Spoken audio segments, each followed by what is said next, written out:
selamat pagi. Jumpa lagi di Berita Padang bersama saya Afri Meriana. Sejumlah berita aktual dan menarik akan kami sajikan untuk Anda.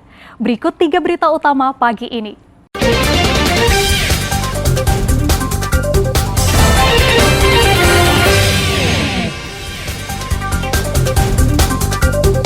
Usai membeberkan keterlibatan Mahyeldi dalam kasus dugaan korupsi dana KONI Padang, pengacara tersangka Agus Suwardi mendadak mundur. Lebih dari 37.000 siswa tamatan SMA sederajat tengah mengikuti ujian tulis berbasis komputer untuk masuk perguruan tinggi negeri tahun 2022 ini. Warga suku Melayu di Dharmasraya menggelar acara doa surau yang sudah menjadi tradisi 5 tahun sekali.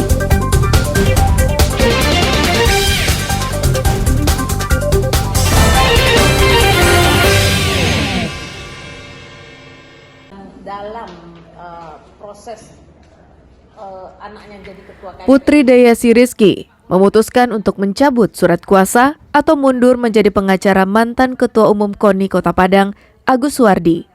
Terhitung sejak Selasa 17 Mei 2022, Putri Dayasi Rizky tidak lagi mendampingi Agus Suwardi. Putri Dayasi Rizky tidak lagi mendampingi Agus Suwardi dalam menghadapi perkara dugaan suap dana KONI Padang tahun 2018 hingga tahun 2020. Hal itu disampaikan Putri kepada wartawan Selasa sore di kantornya di Jalan Purus 3, Pusat Kota Padang. Menurut Putri, klien yang dibelanya sejak Januari lalu itu kini sudah tidak lagi bisa diajak kerjasama mengungkap fakta-fakta. Keputusan mundur diambilnya karena menurut Putri, kasus yang menimpa Agus Suwardi telah ditunggangi oleh unsur politik, sehingga tidak lagi murni persoalan hukum. Selain itu, mantan kliennya itu sampai saat ini tidak bisa memberikan bukti-bukti yang diperlukan, seperti aliran dana kepada beberapa orang yang pernah disebutkan Agus Suwardi saat memberikan keterangan pada wartawan beberapa hari lalu. Menurut Putri, tersangka Agus Suwardi seakan menutup-nutupi sesuatu yang semestinya diungkapkan, agar kasus korupsi ini menjadi terang benderang. Saya memutuskan hubungan kerja ini sebagai pengacara dari Bapak Haji Agus Suwardi karena pekerjaan ini atau proses hukum yang akan saya jalani ini tidak sesuai lagi dengan apa yang ada dalam apa yang sebenarnya harus disampaikan, gitu. Apa yang sebenarnya harus dikerjakan.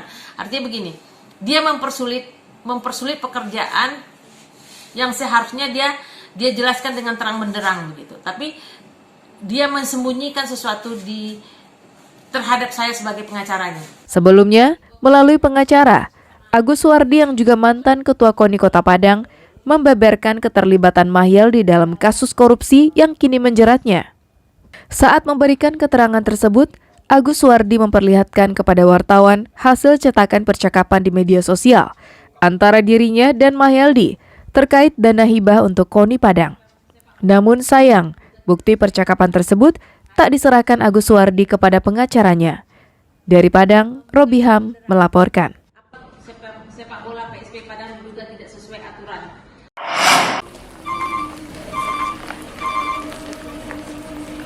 Dampak dari pelarangan ekspor CPO ke luar negeri, selain harga tandan buah sawit yang turun drastis, juga menyebabkan penumpukan buah sawit.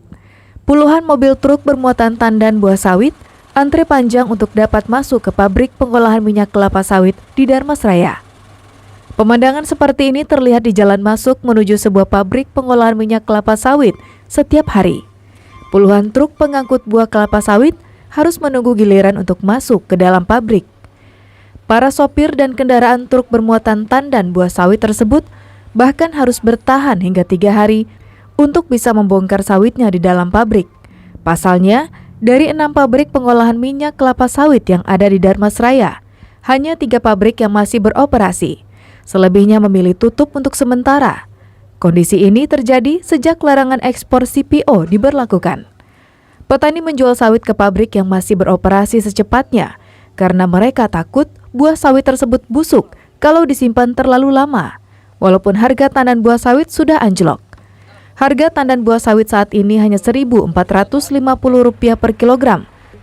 turun lebih dari 50% dibanding sebelum pelarangan ekspor CPO yang mencapai Rp3.000 per kilogram. Anjloknya harga TBS berdampak langsung pada petani karena mereka mengalami kerugian yang besar yang disebabkan oleh biaya perawatan dan harga pupuk yang tidak turun mengikuti harga TBS. Kami dari petani sawit, soal mobil antri yang ada di perusahaan ini menuju ke PTDL itu udah seminggu lebih kurang.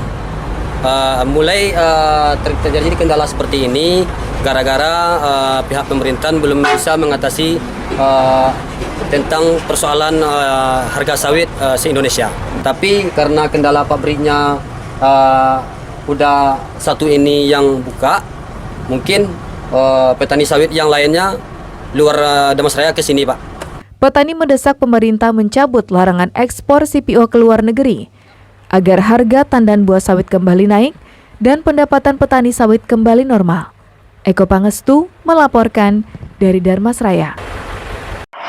Turbulensi dan tidak menentunya harga tandan buah segar per tanggal 24. Ratusan petani kelapa sawit yang tergabung dalam Asosiasi Petani Kelapa Sawit Indonesia Apkasindo Kabupaten Sijunjung Selasa pagi mendatangi kantor Bupati Sijunjung. Mereka bermaksud menggelar aksi unjuk rasa di kantor tersebut. Namun pemerintah Kabupaten Sijunjung langsung mengarahkan para petani kelapa sawit ini untuk berdialog. Dalam dialog tersebut, petani kelapa sawit diterima oleh Wakil Bupati Sijunjung dan mereka menyampaikan keluh kesah yang dialami sejak larangan ekspor CPO diberlakukan pemerintah beberapa waktu lalu. Menurut petani sawit, sejak larangan tersebut diberlakukan, harga tandan buah sawit turun drastis. Jika sebelumnya dijual Rp3.000 per kilogram, namun kini turun menjadi Rp1.450 per kilogram.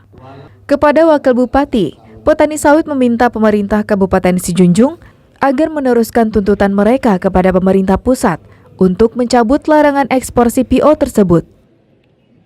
Menyikapi anjloknya harga sawit pada saat ini di tingkat petani pasca pengumuman Presiden tentang pelarangan ekspor minyak goreng dan produk turunannya yang berimbas kepada anjloknya harga sawit range antara 50 hingga 70% di tingkat petani dari penetapan harga di seluruh provinsi. Jadi untuk itulah kita hadir di sini meminta kepada pemerintah melalui Bupati Sijunjung agar segera meminta Presiden mencabut larangan ekspor produk minyak goreng dan produk turunan dari kelapa sawit ini. Ini memang sudah menjadi persoalan, malahan sudah nasional. Nah, karena memang itu tentu harus kita sikapi. Walaupun kewenangannya bukan dengan kita, tapi dampaknya kan terhadap masyarakat kita. Makanya kita akan teruskan permohonan masyarakat ini kepada pemerintah pusat. Tentu kita berharap mudah-mudahan ini bisa diresponi dengan baik oleh pemerintah. Petani sawit berharap tuntutan mereka dikabulkan pemerintah pusat karena dampaknya sangat signifikan dengan pendapatan petani sawit di seluruh Indonesia. Eko Pangestu melaporkan dari Sijunjung.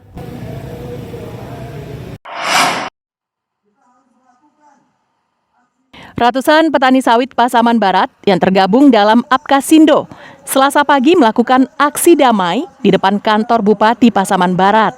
Mereka membawa spanduk berisi tuntutan dan berorasi. Para petani ini meminta kepada Bupati agar bisa melindungi petani akibat turunnya harga tandan buah sawit sejak beberapa hari terakhir. Selain itu, para demonstran ini juga meminta kepada Presiden Jokowi untuk meninjau ulang kebijakan larangan ekspor CPO serta bahan bakunya. Masa berkesimpulan jika kebijakan tersebut berdampak pada penurunan harga TBS hingga 70%.